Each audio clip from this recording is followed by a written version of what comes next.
With just a few days left until the election, more and more voters are making their final decisions. According to Emerson College polling, the candidates are neck and neck, each polling at 49% nationally. But the election will likely come down to just a handful of swing states.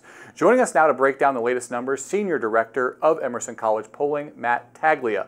Matt, thanks for joining us. Starting off with your polling out of the swing state of Michigan, right now you have Trump leading Harris by 1 point, 49% to 48%. Compare that to just a few weeks ago when Harris held a 2-point lead. Where is Trump picking up that support? Yeah, so like you said, we see Trump at 49%, Harris at 48%. We don't really see that 1-point lead changing much after we push undecided voters to choose one of the candidates. So we're seeing an independent split here among these independent voters. Trump slightly winning these voters, 47 to 45. That's not much of a change since September when it was very evenly split, about 45 to 45. So what I think we're seeing is some small slippage overall among various demographics for Harris. And, if we look at Hispanic voters, there is certainly a bit of slippage there. They are nearly tied. They won't make up a sizable portion of the electorate here, but that is still one group that she's going to depend on when margins are so tight. The good news, I think, for her is that the early vote is very good in her favor, 60% versus 40%, according to our data. Will that be enough on election day? We just don't know. I want to ask you about the Senate race in Michigan. Democrat Alyssa Slotkin leads Republican Mike Rogers by 2 points in your poll. What issues are driving voters to do some split ticket there? That's not something you usually see when it comes to statewide races and presidential races. Yeah, we really see Slotkin overperforming compared to Harris here, 48% versus Rogers, 46%. And it might be better to phrase that as Rogers is really underperforming Trump. We also see a higher share of undecided voters here, 6%. That's much higher than in the presidential race. And we see independents are breaking for Slotkin by 10 points. That's pretty sizable. And that is very different from the presidential race in Michigan, where independents are split. And when we look at these voters, we see that the economy is, of course, a top issue, 48% among independents. Threats to democracy, though, comes in at second place with 12%, and immigration there with 10%. So you can kind of see how some of these independent voters may prefer a Trump approach to some of these issues, the economy and immigration, those being winning issues for Donald Trump across the swing states. Rogers is possibly just not able to speak to these voters and these issues that these voters care about in the same way that Trump is. Shifting gears to a couple tight congressional races in New York. In the 17th district, Democrat Mondaire Jones is looking to unseat Republican Mike Lawler. Your polling shows Lawler is leading right now, 49% to 44%, but 7% say they're still undecided. Do we have any indication about how those undecided voters are leaning? We can take some cues from this poll. We see Lawler at 49%, Jones at 44%, and that's 7% undecided. Now that is for the Democrat, Jones, they're lagging Harris, who's able to get 50% in the district. And frankly, Lawler is the better known of the two and better liked. Jones has an issue here. 35% have a very unfavorable rating of him. That's a tough pill to swallow if you're Jones, and that's going to be potentially insurmountable in the electorate come election day.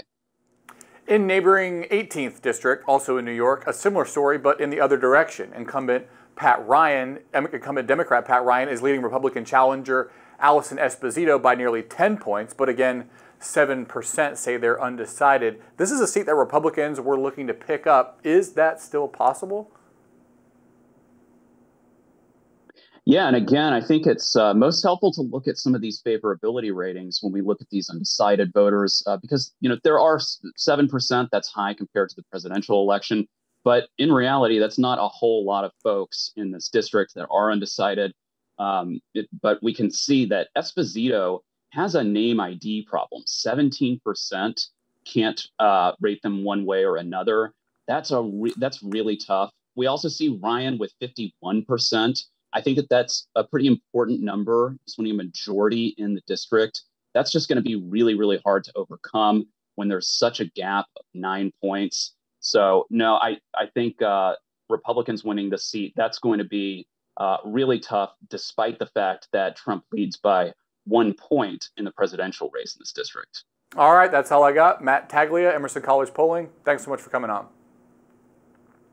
Thanks for having me.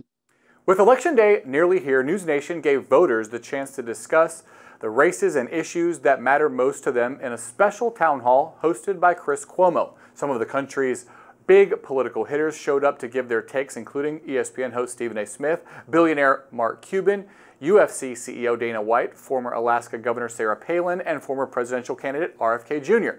Take a look. We have something very different tonight here at News Nation. We invited left, right, reasonable, Republicans, Democrats, independents. They're all here and well filled out. I have co-hosts Bill O'Reilly and Stephen A. Smith. Respectfully, know who you're talking to and know what you're talking about when you ask that question. We got Mark Cuban, Sarah Palin, Dana White. What has she done over the last 4 years? And you cannot make the excuse that she was the vice president and she wasn't in charge of anything. I think that's ridiculous. Geraldo, Bobby Kennedy Jr., Congressman Ro Khanna, Congressman Jared Moskowitz. You want to know what the biggest mistake Kamala Harris made in the whole campaign? On The View, they asked her a very simple question.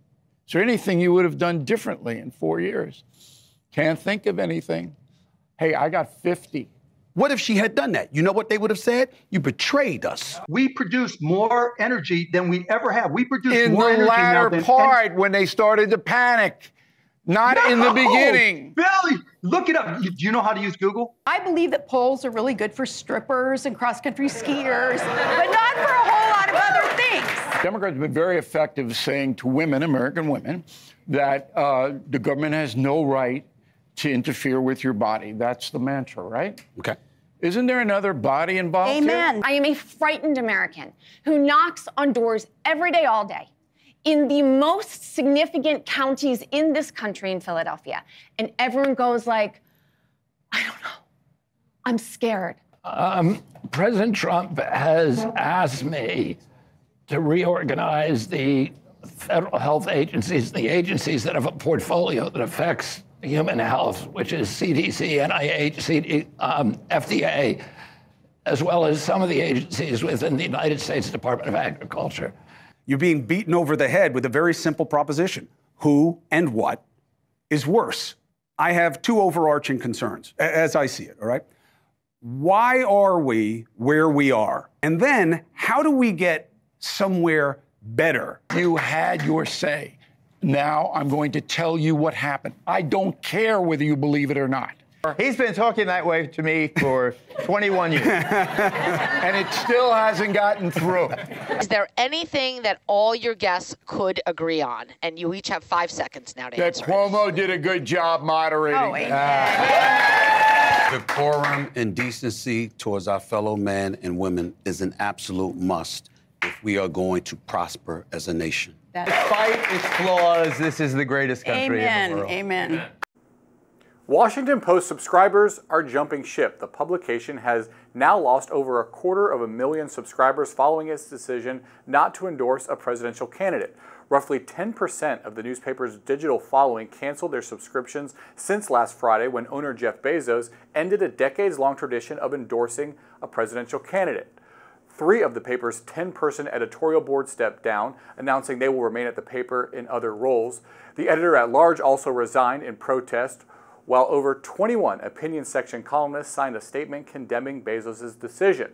The Washington Post has not confirmed the number of cancellations officially, though an article published in the newspaper cited documents and 2 unnamed sources confirming the figures. The Los Angeles Times also experienced a similar number of subscription cancellations over its decision not to support a candidate. While all eyes are on the swing states, Nebraska and its 5 electoral votes could hold more influence than in past elections. News Nation's Blake Berman breaks down the electoral math in today's Political Minute. Could the road to 270 go through Nebraska? I'm Blake Berman with News Nation. Nebraska is one of 2 states in this country that divides up some of its electoral college votes by congressional district.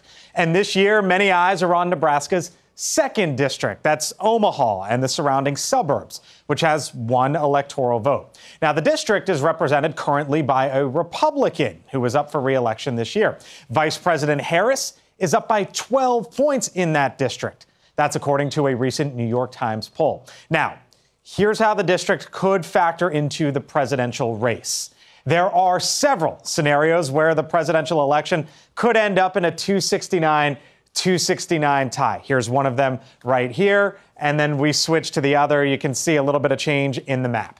In any of the scenarios, 1 electoral vote in the election could make the difference between a win and a tie for either candidate.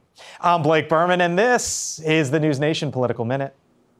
You can find more news and analysis from Blake and our colleagues 24/7 on News Nation. To find News Nation on your screen, go to joinnn.com. The Los Angeles Dodgers have won the World Series, clinching victory against the New York Yankees after a wild Game 5 comeback.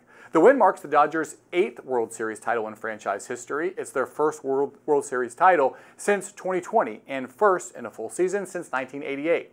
The Dodgers will celebrate their win with fans tomorrow during a championship parade that will run through downtown LA. And that's today's Daily Debrief. I'm Drew Petrimoulx. Be sure to like, share, and subscribe to the Hills YouTube channel. And come back here soon for the intersection between politics and policy.